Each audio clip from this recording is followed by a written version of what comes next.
super calm sitting here with our resident artist, Tori Weyers, because we are doing doodle meditation, right? Yes. So tell me about our Zen practice of doodle meditation. It looks like you're already painting. I know, I can't help myself. I love to just play with watercolor, and especially with natural shapes. So we have a lot of those kind of natural shapes stored in our brains, leaves and twig shapes and lines and the way water flows.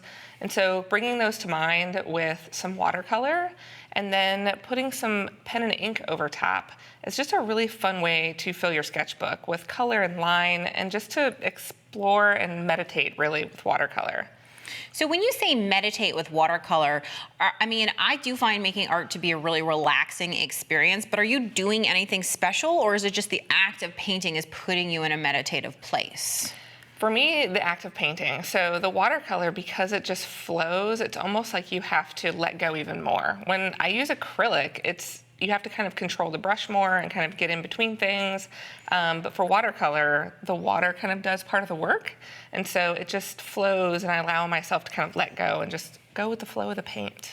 I love that idea. I think people sometimes try too hard to control art instead of sort of letting it flow through them. And even the fact that you're not using any reference images, you're not looking actively at something. But like you said, we have this incredible memory bank of basic shapes from nature. And I think that when you're pulling from your memory and you're focused on what you're doing, that is a very meditative practice.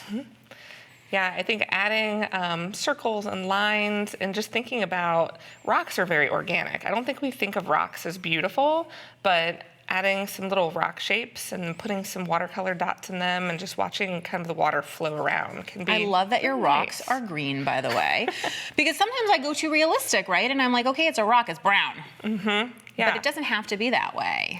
No, I'm using just natural colors, so that shape and the colors really kind of bring that nature to mind without it being too realistic. I also noticed that you're using a water brush, which means I haven't really seen you dip your brush in water or anything like that, because the water's actually inside that brush. I am squeezing a bit here and there to get the flow going. But after this dries, then we're gonna meditate and do some doodling.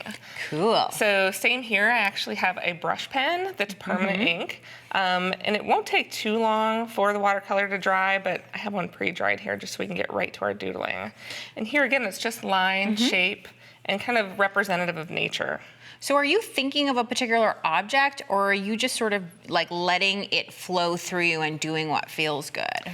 A little bit of both. So because I did leaves on the previous one, I'm doing a little leaf pattern, but especially with watercolor, it's really easy to find organic shapes and lines. So you can go in and start to trace some of the lines from the way the water flowed before.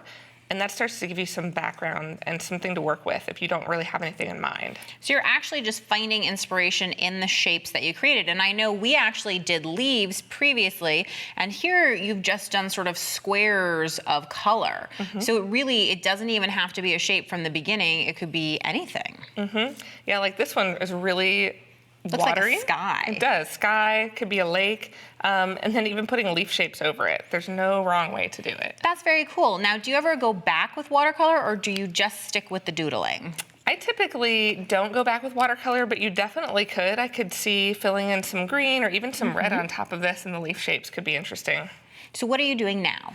I like to add line variation. So going in and putting some circles in more of a fine tip with the brush gives it some added interest. So it's interesting because even though a brush pen can give you both the fine and the thick, you're using a totally different pen just because it forces you to hold it differently, use it differently, all that stuff. So what is one last tip, Tori, that you have for people who are interested in meditating with their sketchbooks? I think finding a quiet place and getting out your watercolors and just going with the flow. I like that. We're just gonna go with the flow. Thank you so much.